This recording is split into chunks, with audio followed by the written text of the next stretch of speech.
5 jednoduchých a účinných spôsobov, ako znížiť stres. 1. Hlboké dýchové cvičenia. Cvičte niekoľko minút hlboké, pomalé dýchanie. Vyskúšajte toto. Nadýchnite sa 4 sekundy, vydržte 4 sekundy a vydýchnite 6 sekúnd. Opakujte 5 krát. To upokojuje váš nervový systém a znižuje úzkosť. 2. Urobte si rýchlu prechádzku. Vyjdite von na 10-15 minút chôdze. Čerstvý vzduch a zmena prostredia vám môžu pomôcť vyčistiť myseľ. Chôdza tiež zvyšuje endorfíny, hormóny dobrej nálady. 3. Stretching alebo robte jogu.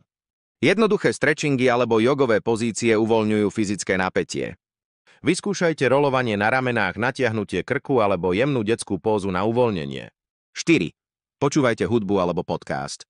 Pustite si svoj obľúbený zoznam skladieb alebo relaxačnú inštrumentálnu skladbu. Ak máte radi podcasty, ľahký alebo vtipný môže pomôcť rozptýliť vašu myseľ. 5. Smejte sa alebo chatujte s priateľom. Pozrite si zábavné video alebo zavolajte priateľovi na rýchly rozhovor. Smiech a sociálne spojenie sú prirodzené prostriedky na zmiernenie stresu. Ktorú vyskúšate ako prvú?